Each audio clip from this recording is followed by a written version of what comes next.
2022 বিশ্বকাপের আক্ষেপ 2026 বিশ্বকাপে মেটাতে চায় 5 বারের বিশ্ব চ্যাম্পিয়ন ব্রাজিল। মিশন হেক্সা জয়ের জন্য এরই মাঝে সেলেসাওরা পুরো দলের দায়িত্ব দিয়েছেন ইতালিয়ান মাস্টারমাইন্ড কার্লো অ্যানচেলোত্তিকে। অভিজ্ঞ এই কোচ পুরো ব্রাজিল দলকে গাঁথবেন এক সুতোয়। তবে এখন পর্যন্ত সেলেসাওদের সঙ্গে অ্যানচেলোত্তির সফরটা ছিল মিশ্র অভিজ্ঞতায়। 2026 বিশ্বকাপে ব্রাজিলের দল নির্বাচনে কঠিন পরীক্ষায় দিতে হবে তাকে। তবে কোচের কাজটা সহজ করতে বিশ্বকাপের আগে দুটি প্রীতি ম্যাচ আয়োজন করছে সিভিএফ, যেখানে তারা খেলবে 2 বারের বিশ্ব চ্যাম্পিয়ন ফ্রান্স ও 2018 সালের বিশ্বকাপের ফাইনালিস্ট ক্রোয়েশিয়ার বিপক্ষে। শক্তিশালী দুই দলের বিপক্ষে স্কোয়াড পরখ করে নেওয়ার সুযোগ পাবেন অ্যানচেলোত্তি।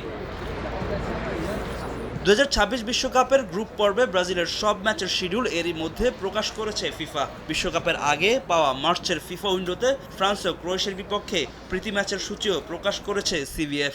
26 মার্চ যুক্তরাষ্ট্রের বোস্টনে ফ্রান্সের মুখোমুখি হবে ব্রাজিল। এর 5 দিন পর অরল্যান্ডোতে ক্রোয়েশিয়ার বিপক্ষে ম্যাচ খেলবে 5 বারের বিশ্ব চ্যাম্পিয়নরা।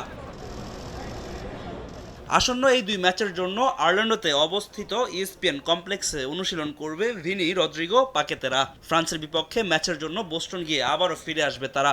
এই দুই ম্যাচের পর মে মাসে বিশ্বকাপের স্কোয়াড ঘোষণা করবেন ব্রাজিলের কোচ কার্লো অ্যানচেলোত্তি। জুনে যুক্তরাষ্ট্রে একত্রিত হবে দলটির ফুটবলাররা।